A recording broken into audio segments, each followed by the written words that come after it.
ഗബ്രി വീട്ടിലേക്ക് കയറി കഴിഞ്ഞപ്പോൾ ആദ്യം ഗബ്രീനെ മൈൻഡ് ചെയ്യാതെ തിരിഞ്ഞോടി ജാസ്മിൻ. എന്തോ ഇമോഷണലി ബ്രേക്ക് ഡൗൺ ആയതുകൊണ്ട് ഓടിപ്പോയതായിരിക്കും. പുറയിലേക്ക് ഓടി അതിന്റെ തൊട്ട് ആ റൂമിന്റെ തൊട്ട് ഫ്രണ്ടിൽ ഒരു സോഫയുണ്ട്, അതിൽ പോയിരിക്കുകയാണ്. അപ്പൊ ഗബ്രി അങ്ങോട്ട് ചെല്ലുന്നു. അപ്പോഴാണ് ജാസ്മിന് മനസ്സിലായത്, അയ്യോ ഇവൻ രാവിലെ സർപ്രൈസ് തരാൻ വന്നിട്ട് ഞാൻ അവനെ കെട്ടിപ്പിടിച്ചില്ലല്ലോ എന്ന് ഓർത്ത് കഴിഞ്ഞപ്പോഴാണ് ജാസ്മിൻ ഓടി ഗബ്രിയുടെ മേത്തേക്ക് ചാടി കയറി അങ്ങ് കെട്ടിപ്പിടിക്കുന്നു.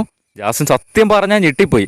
ഗബ്രി ആദ്യം വീട്ടിലേക്ക് കയറിയിട്ട് ഡയറക്റ്റ് ആയിട്ട് അങ്ങനെ വരുവല്ല ചെയ്തത്. രതീഷിന്റെ അടുത്ത് പറഞ്ഞു ജാസ്മിനെ പോയി വിളിച്ചോണ്ട് പോവാ, രതീഷിനെ പറ്റിയല്ല ചില വയ്യാണ്ട് ഇരിക്കും, അതുകൊണ്ട് ചൂടുവെള്ളം തിളപ്പിച്ച് തരാൻ പറഞ്ഞ് ജാസ്മിനെ പറ്റിച്ചുകൊണ്ട് അടുക്കളയിലേക്ക് വിളിച്ചോണ്ട് വരാൻ പറയുന്നു. അങ്ങനെ ഗബ്രി അടുക്കളയിൽ പോയി നിൽക്കുന്നു. അത് കഴിഞ്ഞ് രതീഷ് നേരെ ജാസ്മിനെ വിളിച്ചോണ്ട് വരുമ്പോൾ അടുക്കളയിൽ ഗബ്രി നിൽക്കുന്നു.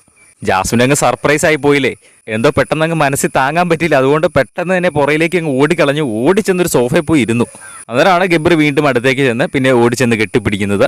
എന്തായാലും എല്ലാവരും കാത്തിരുന്ന ഒരു നിമിഷമായിരുന്നു അത്. എന്തായാലും ലൈവില് ഇനി ഒരുപാട് കാര്യങ്ങൾ സംഭവിക്കും, അതെല്ലാം നമ്മൾ കൃത്യമായിട്ട് അപ്ഡേറ്റ് ചെയ്യുന്നതായിരിക്കും. കാണുന്നതിനായിട്ട് ചാനൽ സബ്സ്ക്രൈബ് ചെയ്യുക.